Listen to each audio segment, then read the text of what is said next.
Melbourne. So thanks for joining us, Percy. Good morning. Thanks, Anne. So a bit introduction of myself. I'm from Madagascar, originally from Madagascar. We speak Austronesian language, which is close to Indonesian, Malaysian, and probably is Pacific Island languages. I study at RMIT University in Melbourne, and the work that I'm going to present today is part of my research questions: how to reduce heat using trees and vegetations. But how to get this data and how to quality control check them, then this is part of my research using crowdsourced data, weather stations. So to start with, let's imagine our city starting with suburban areas to a city core, and the landscape includes buildings, roads, parks and gardens, and water bodies such as rivers. During the day, the sun rises, the sun emits solar radiation that creates heat, and during the night that heat stored create what we call the urban heat island effect. So the urban heat island effect is a temperature difference between the city cores or the urban areas and the rural surroundings. How to measure that? We use what we call urban heat island intensity. So that means we subtract the temperature at the urban areas to the temperature at rural areas, and we got this this form of island. So here in the city core, we can see a UHII intensity of +8, and in the park, a UHII of +4. That the UHII has evolved a lot. In 2012, Oki and Stewart have developed a concept of local climate zones. So it's no longer a temperature difference between the city and the rural areas. It's a temperature difference between some local climates. They call, for example, here local climate zone 1, when the buildings height is high, and the buildings are between the distance between buildings is low. That means the city is more compact. So the temperature here would be higher than in same cities, but with open rises buildings. So we call that the urban heat island magnitude. So urban heat island magnitude in this case. So this figure is research from Oki and Stewart in 2014, where they use a mobile weather station to record the air temperature in different local climate zones. So for example, he has investigated 4 local climate zones: the city core, open low-rise, low plant, LCZD, and open low-rise, LCZ6, so like the areas near the airport here in Auckland. So we can see the temperature differences between these local climate zones.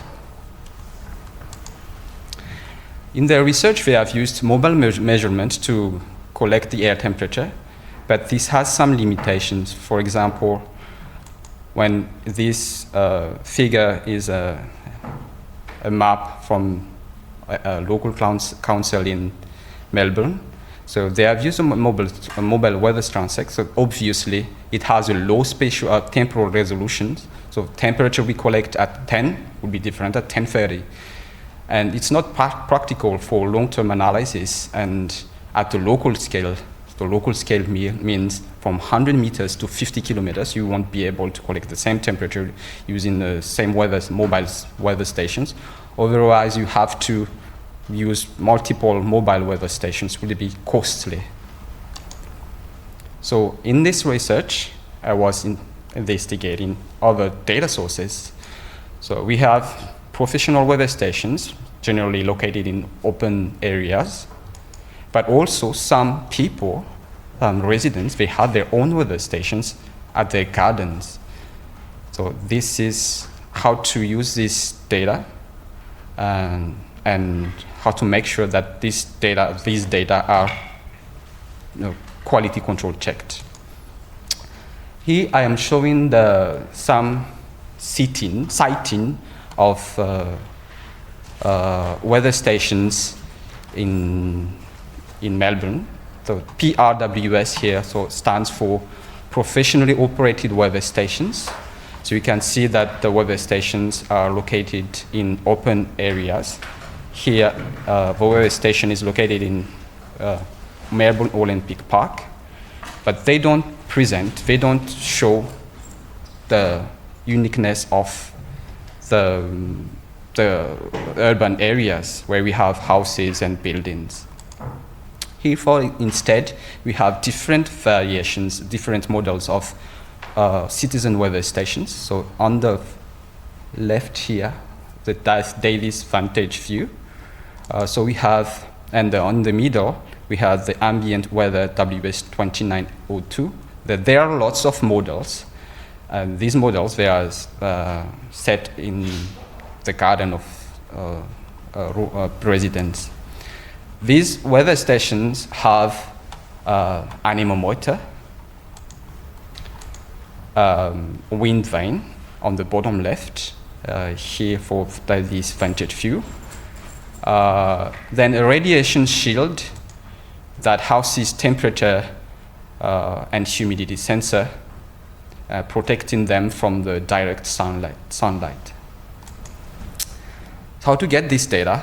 So these are some data are free. In this case, we have a map of Wunderground. So Wunderground is a platform that we can get this weather data for free. This yellow dot shows the location of these citizen weather stations. If we are here in Auckland, we have the same situation, same map with this yellow dot here. So this map has been, this screenshot was in last year, Wednesday last year. So it showed the temperature at that time. But now if we go to this website, we can't have a look at the real temperature at these weather stations. So what are the values of weather stations? First of all, the device, what kind of sensor are used, when were they installed, and how are they combined? Combined means next to a wall, locations next to a tree. A station with old or cheap or little variety in sensor type is less valuable. Credibility. Credible owners tend to maintain the devices better, therefore increasing the value of the stations. Availability. A station that steadily reports data is more valuable because it is fulfilling its main purpose of delivering. Uniqueness. So a weather station that gives high insights because the measurement is exclusive or that the station is located in interesting locations. So LCZ 1, 2, 3, 4, 5, 6. And finally, accuracy. So error difference, this is a big question, of the measurement time series from a personal weather stations for comparison with professional and surrounding citizen weather stations. So we compare the accuracy between citizen weather stations and professional weather stations. So how to quality control check the CWS data, and how do we remove data without losing local information provided by the citizen weather stations? I have used two platforms, the NATATMO, which is proprietary, and the Wunderground, free, personal, non-commercial purposes only. Data pre-processing, because the data are collected every 5 minutes. So I have used hourly data, and then data quantity control check and comparison with professional or operated weather stations. Here I'm showing the map of weather stations that I have used. So in total, I've used around 465 weather stations. The the background map is the uniqueness of the locations. We call this local climate zones. I produce a local climate zone map using the LCZ generator, which is a platform again, online platform that produces LCZ. When you provide the training data, then using the random forest, you can get this local climate zones map. So if you can see the yellow circle are Netatmo, and the triangles are Wunderground. And I have PWRS, which is a square here, located in Melbourne Olympic Park, Viewbank, Essendon Airport, Melbourne Airport, and Laverton. So I will be comparing first data between CWS, and then I will also be comparing the data of CWS to the PRWS, or from these 5 professionally operated observation stations, or from the Bureau of Meteorology. The Netatmo data, I got this from the University of Germany. It's called, they have a project called Enabling the Analysis of Global Urban Heat. The data has been quality control checked already and hourly. For Wunderground, the data is for every 5 minutes. So for every station, they have air temperature or solar radiation or wind direction or wind speed for every 5 minutes. But in this case, I've used only air temperature. So data pre-processing merged the 200 weather stations for Wunderground, rounding them times to the nearest hour, and use time UTC and create an RDA file. So RDA file is the file that will be used in the code to quality control check the data. So what is the data quality control check method? So this method is described by Fenner in 2021. The GitHub is available here. They have in total 5 main quality control levels and 4 optional quality control levels. For M1, we check the longitude and the latitude first. If some weather stations are located really further apart from others, we exclude that weather station. And then the distribution check using student T distribution, the validity, the temporal correlation, and spatial body check. I'll be explaining the spatial body check in the map later.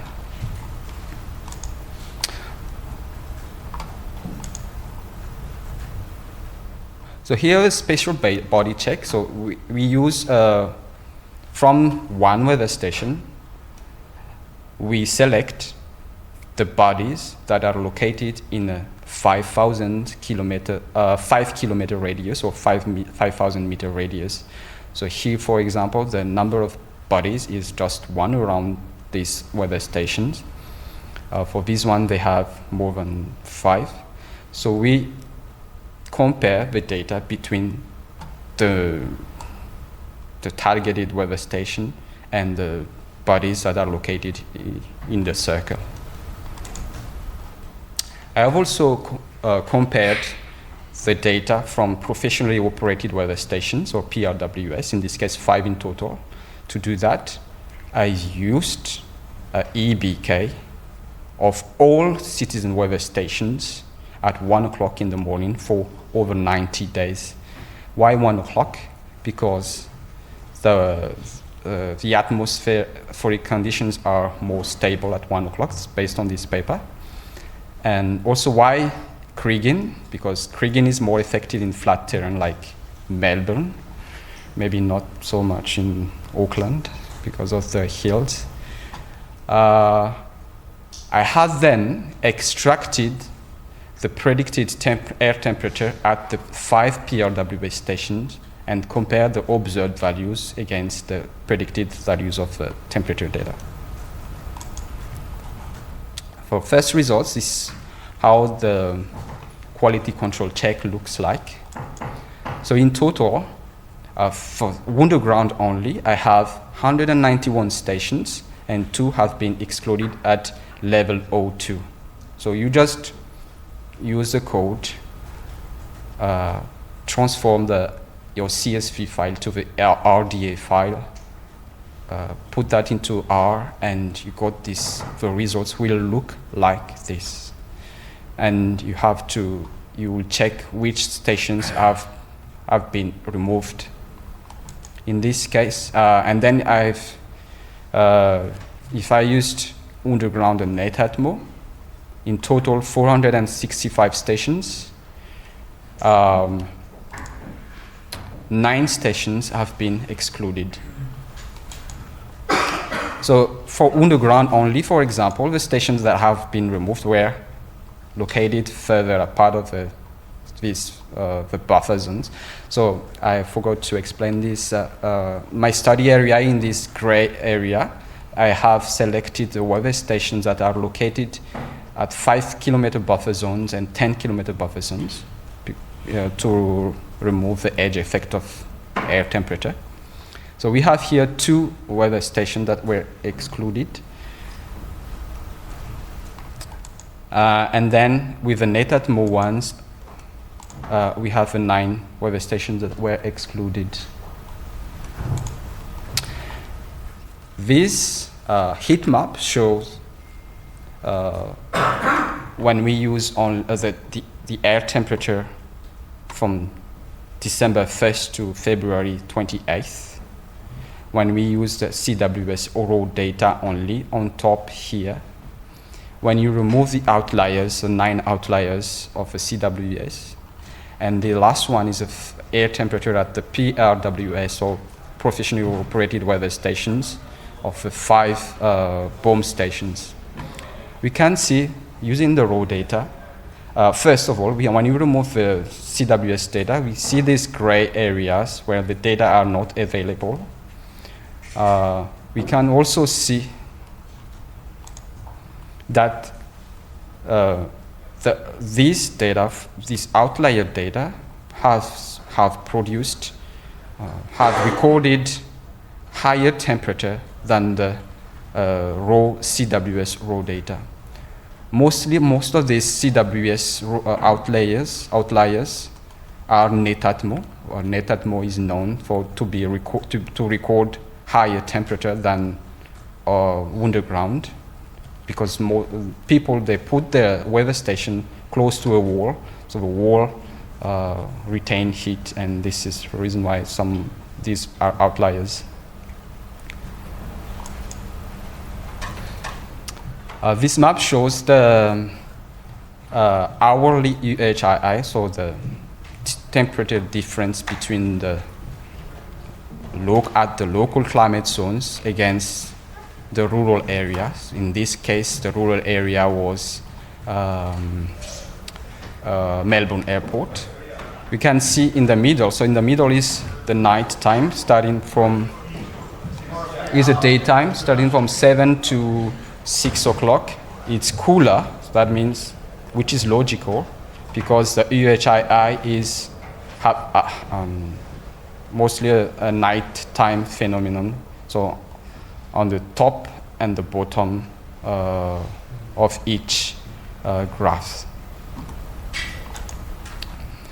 So now when I use the Kriging second quality control check, so this map shows the EBK, or Kriging, of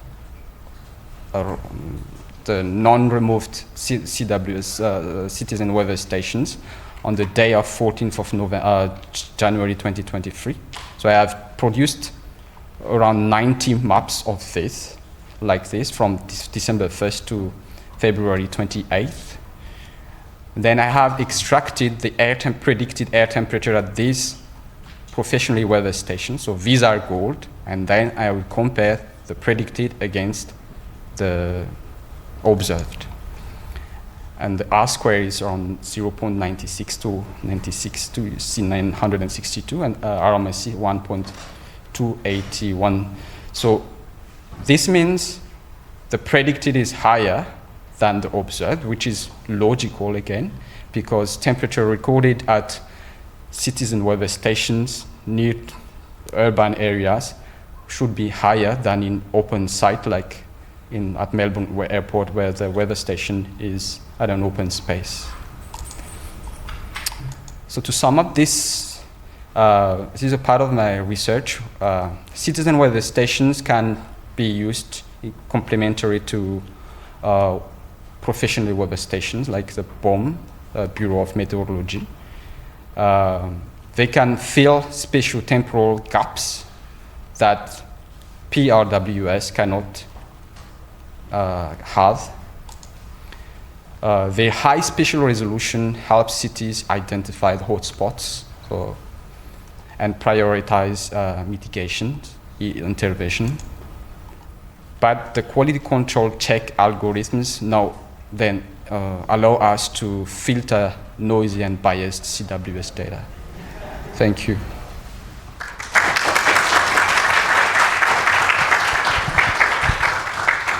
Thanks, Percy. That was so interesting. Yeah, and really exciting work. Do the citizen scientists or the people collecting the data, do they learn about how it's been used? Like they load it up, I presume, into WonderMap. Do they have any idea about how they could improve the positioning, or is there any feedback loops? So when we buy Oh, you're good. when we buy weather stations with these platforms like WonderMap or Netatmo, there are other platforms like EcoIt. When we buy them, we got an instructions, a guideline, how to install the weather stations, and we have, for example, for underground, don't put a weather station next to a wall or next to a tree, but because we have a house. If you have a garden, we should put the weather stations not too close to the house, not too close to the tree. But if we don't have this, if we are limited with the space, then we just do what we can do. Yeah. Yes. Oh, cool. Did anyone else have any questions? We've got a few minutes. Oh, yeah, I have to bring the mic so we can record it. Well, thank you for the talk. I'm just curious about to see what's the gap between measuring like at the airport and in the city in terms of the magnitude. The gap between the... Yes, because it feels like it's more, the heat is higher in the city than at the airport. I just want to know in terms of scale, what's in terms of numbers, what's the scale? How much higher it is in the city, like let's say in the airport? That's we call urban heat island intensity. So when we measure the air temperature at one station and compare that air temperature to the reference rural stations, then we got urban heat island intensity. It depends on the local climate zones. So in my case, these citizen weather stations were located in local climate zones 3. That means open, compact, low-rise. So the height of building, they have 3 stories. Buildings are more compact, close to each other. So that we call compact, low-rise. One type of LCZ. Another type of LCZ was large, open, low-rise, like in suburban areas here. And last one is the large low-rise. So large low-rise look like the industrial areas. When you arrive at the airport, for example, we see these containers and lots of large buildings. These weather stations were located in these 3 LCZ only. That's one of the limitations, because these are owned by people, not by local government. The difference, the UHII, so at LCZ 6 is lower than at LCZ 3. That means compact low-rise buildings, they recorded higher temperature than the rural reference stations. That's one of my research.